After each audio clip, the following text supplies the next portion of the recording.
Hello friends, Marvin Schulz here. Welcome back to my YouTube channel. I'd like to make a video today about radical honesty and how we work in the radical honesty world with anger.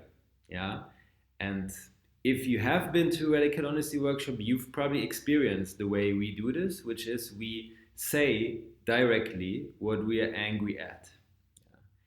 If you're new to this, then this is what we do. But I want to give you a little bit more of the framework behind this. Yeah.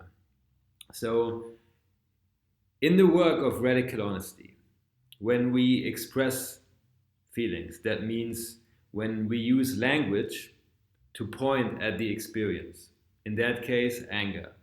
Yeah. The idea is not so much to control the outside world or to transmit information from my brain into your brain so you know what I'm angry about, or kind of to say I'm right and you shouldn't have done this. That's not what we're after. But for us, the self-expression, the saying, I am angry at you for this, is simply to enable life to continue within me. So I'm not aiming to change the outside world, but I'm allowing myself to experience what has been blocked. Because oftentimes in relationships, I remember whenever I didn't have those resources available that I could just say, hey, I am mad or I'm angry, when I thought that's a taboo. I remember that I often got stuck with the resentment, that in many of my friendships and relationships, the stuck resentment kind of blocked the whole relating, that there was just something that I was chewing on and I couldn't let go of it. And like the memories came back to my mind and festering, kind of festering anger. Yeah. So in the work with radical honesty, we would name the specific that I am angry at towards the person that I am angry at about this. Yeah. So that would be like, I'm angry at you for what you just said, or I'm angry at you for what you just did.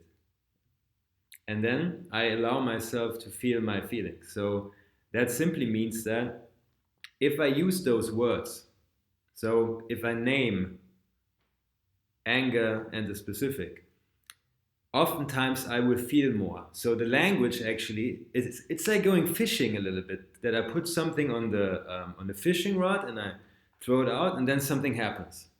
You know, that's kind of what happens when I say the words, that something happens within me. Like I enhance the experience. I allow myself to focus in on the experience that I didn't want to have before, in that case, anger. And if I do that to the person that I'm angry at, yeah, so we are kind of both in the experience of me experiencing my anger. And usually when I do it this way, the takes me about a minute, minute and a half, 2 minutes to kind of feel the sensations, and then I take usually like a deep breath that happens more or less automatically. And I say, oh, okay, it wasn't that bad. So that's how we work in the radical honesty world with expressing anger.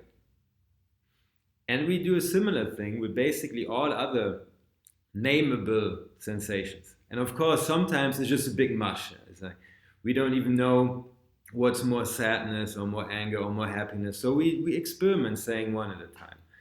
So the same thing would be, for instance, for appreciation. That if I'm stuck with a lot of love for one person that is overwhelming, that I say specifically what I appreciate, and I take a pause and I take my time to feel my way through it. Yeah. So the important thing, how we work, is saying one thing, taking a pause, feeling what happens, staying with what comes next, and then saying what I'm aware of next, whatever happens next for me. Yeah. And in that whole process, I would always stay with the other person.